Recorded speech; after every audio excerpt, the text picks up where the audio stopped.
ओम नमः शिवाय। आदेश को दो आदेश। श्री नारद जी द्वारा भगवान विष्णु को श्राप दिए जाने के बाद भगवान शिव की माया से तिरोहित होकर के श्री नारद जी द्वारा उनसे क्षमा याचना करना, श्री विष्णु भगवान द्वारा नारद जी को ज्ञान का उपदेश देना और श्री विष्णु द्वारा उनका मार्गदर्शन करना, ये आपने कल सुना था। अब आगे की कथा। श्री सूत जी कहते हैं, भगवान श्री हरि के अंतर्धान हो जाने पर मुनि श्रेष्ठ नारद शिवलिंगों का भक्तिपूर्वक दर्शन करते हुए पृथ्वी पर विचरने लगे। ब्राह्मणों, भूमंडल पर घूम फिर करके उन्होंने भोग और मोक्ष देने वाले बहुत से शिवलिंगों का प्रेम पूर्वक दर्शन किया। दिव्यदर्शी नारद जी भूतल के तीर्थों में विचर रहे हैं और इस समय उनका चित्त शुद्ध है। यह जानकर वे दोनों शिवगण उनके पास गए।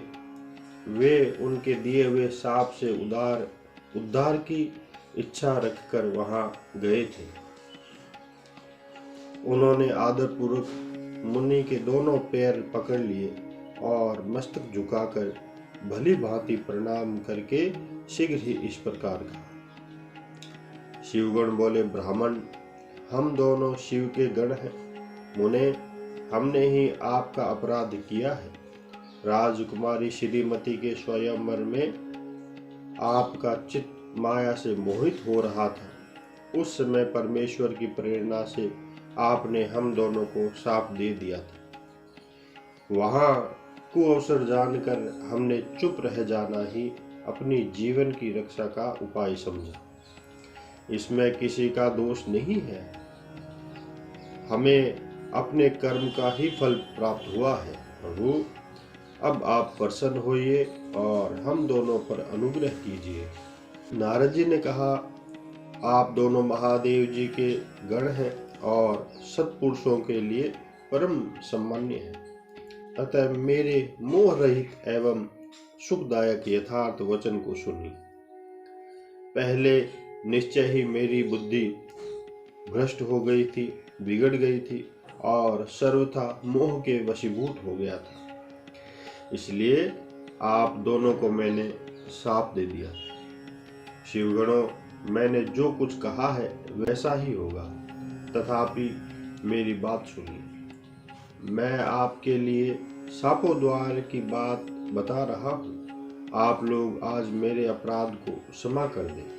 मुनीश्वर, विश्ववा के वीर्य से जन्म ग्रहण करके आप संपूर्ण दिशाओं में प्रसिद्ध कुंभकर्ण रावण राक्षस राज का पद प्राप्त करेंगे और बलवान वैभव से युक्त तथा परम प्रतापी होंगे। समस्त ब्रह्मांड के राजा होकर शिव भक्त एवं जितेंद्रिय होंगे और शिव के ही दूसरे स्वरूप श्री विष्णु के हाथों मृत्यु पाकर फिर अपने परम पद पर प्रतिष्ठित हो जाओगे। सूत जी कहते हैं, महर्षियों, महात्मा नारद मुनि की यह बात सुनकर वे दोनों शिवगण प्रसन्न हो सानंद अपने स्थान को लौट गए। श्री नारद जी भी अत्यंत आनंदित हो अनन्य भाव से भगवान शिव का ध्यान तथा शिव तीर्थों का दर्शन करते हुए बारंबार भूमंडल में विचरने लगे।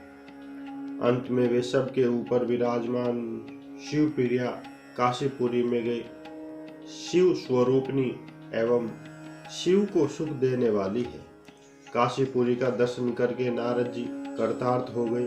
उन्होंने भगवान काशीनाथ का दर्शन किया और परम प्रेम एवं परमानंद से युक्त हो उनकी पूजा की। काशी का सानंद सेवन करके वे मुनि श्रेष्ठ कर्तार्थता का अनुभव करने लगे और प्रेम से विहल हो निरंतर शिव का स्मरण करने से उनकी बुद्धि शुद्ध हो गई थी। वहां पहुंचकर शिव तत्व का विशेष रूप से ज्ञान प्राप्त करने की इच्छा से नारद जी ने ब्रह्मा जी को भक्तिपूर्वक नमस्कार किया और नाना प्रकार के स्तोत्रों द्वारा उनकी स्तुति करके उनसे शिव तत्व के विषय में पूछा। उस समय नारद जी का हृदय भगवान शंकर के प्रति भक्ति भावना से परिपूर्ण था। नारद जी बोले, ब्राह्मण, पर ब्रह्म परमात्मा के स्वरूप को जानने वाले पितामह, जगत प्रभु, आपके कृपा प्रसाद से मैंने भगवान विष्णु के उत्तम महात्म्य का परिपूर्णता से ज्ञान प्राप्त किया है। भक्ति मार्ग, ज्ञान मार्ग, अत्यंत दुष्टर तपो मार्ग, दान मार्ग तथा तीर्थ मार्ग का भी वर्णन सुना है, परंतु शिव तत्व का ज्ञान मुझे अभी तक नहीं हुआ है। मैं भगवान शंकर की पूजा विधि को भी नहीं जानता। अतः प्रभु, आप क्रम से इन विषयों का तथा भगवान शिव के विविध चरित्रों का तथा उनके स्वरूप, तत्व, प्राकट्य, विवाह, गृहस्थ धर्म सब मुझे बताइए। निष्पाप पितामह, ये सब बातें तथा और भी जो आवश्यक बातें हों, उन सब का आपको वर्णन करना चाहिए। प्रजानाथ, शिव और शिवा के आविर्भाव एवं विवाह का प्रसंग विशेष रूप से कहिए तथा कार्तिकेय के जन्म की कथा भी मुझे सुनाइए। प्रभु, पहले बहुत लोगों से मैंने ये बातें सुनी है, किंतु तृप्त नहीं हो सका हूँ, इसलिए आपकी शरण में आया हूँ। आप मुझ पर कृपा कीजिए। अपने पुत्र नारद की यह बात सुनकर लोक पितामह ब्रह्मा इस प्रकार बोले। ब्रह्मा जी ने कहा, ब्राह्मण, देव शिरोमणि, तुम सदा समस्त जगत के उपकार में ही लगे रहते हो। तुमने लोगों के हित की कामना से यह बहुत उत्तम बात पूछी है, जिसके सुनने से संपूर्ण लोगों के समस्त पापों का क्षय हो जाता है। उस अनामय शिव तत्व का मैं तुमसे वर्णन करता हूँ। शिव तत्व का स्वरूप बड़ा ही उत्कृष्ट और अद्भुत है। जिस समय समस्त चराचर जगत नष्ट हो गया था, सर्वत्र केवल अंधकार ही अंधकार था। न सूर्य दिखाई देते थे, न चंद्रमा, अनन्य ग्रहों और नक्षत्रों का भी पता नहीं था। न दिन होता था न रात। अग्नि, पृथ्वी, वायु और जल की भी सत्ता नहीं थी। प्रधान तत्व से रहित शून्य आकाश मात्र शेष था। दूसरे किसी तेज की उपलब्धि नहीं होती थी। अदृष्ट आदि का भी अस्तित्व नहीं था। शब्द और स्पर्श भी साथ छोड़ चुके थे। गंध और रूप की भी अभिव्यक्ति नहीं होती थी। रस का भी अभाव हो गया था। दिशाओं का भी भान नहीं होता था। इस प्रकार सब और निरंतर सूची भेद और घोर अंधकार फैला हुआ था। उस समय तत्सद ब्रह्म, इस श्रुति में जो सत्य सुना जाता है, एकमात्र वही शेष था। जब यह वह ऐसा जो इत्यादि रूप में निर्दिष्ट होने वाला भावात्मक जगत नहीं था, उस समय एकमात्र वही सत्य ही शेष था, जिसे योगीजन अपने हृदयकाश के भीतर निरंतर देखते हैं। वह सत्य तत्व मन का विषय नहीं है। वाणी की भी वहां पहुंच नहीं होती। वह रूप रंग से भी शून्य है। वह न स्थूल है, न कृश है, न हश्व है, न दीर्घ है तथा न लघु है, न गुरु है। उसमें न कभी वृद्धि होती है न ह्रास होता है। श्रुति भी उसके विषय में चकित भाव से है। इतना ही कहती है, अर्थात उसकी सत्ता मात्र का ही निरूपण करती है। उसका कोई विशेष वर्णन देने में असमर्थ हो जाती है।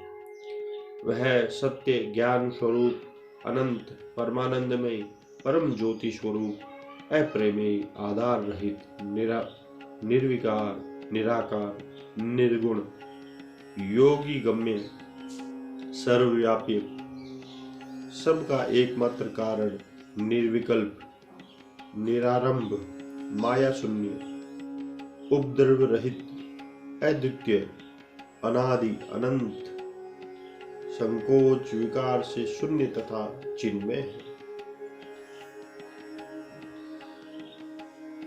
जिस पर ब्रह्म के विषय में ज्ञान और अज्ञान से परिपूर्ण उक्तियों द्वारा इस प्रकार विकल्प किए जाते हैं, उसने कुछ काल के बाद एक से अनेक होने का संकल्प उदित हुआ।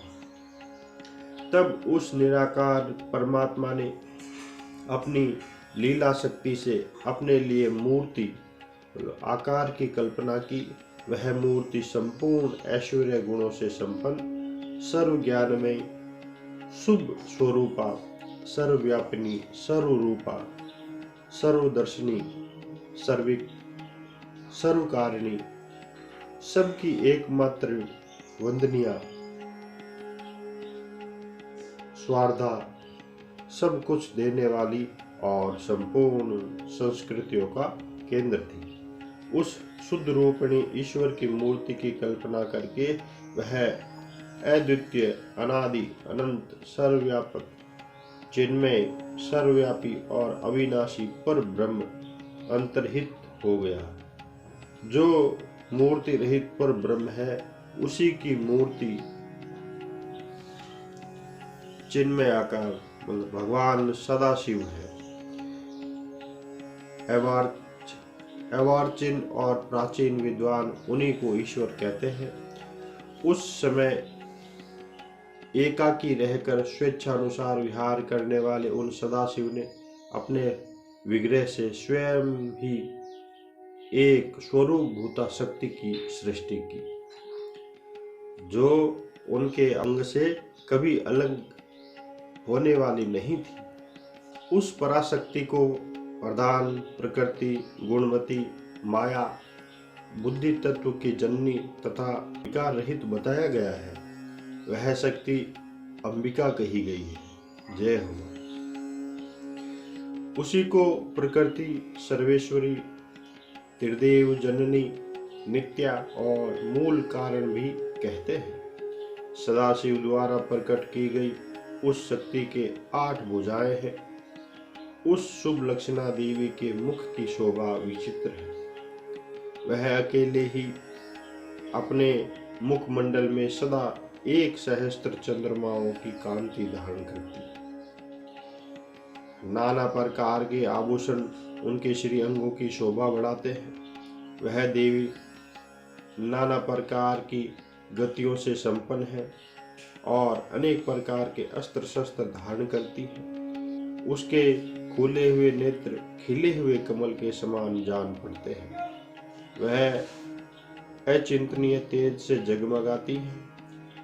वह सदा उद्यमशील रहती है। एकाकिनी होने पर भी वह माया संयोग वसात अनेक हो जाती है। ओम नमः शिवाय। आगे का भाग अगले वीडियो में सुनाया जाएगा। आदेश को देवादेश आदेश।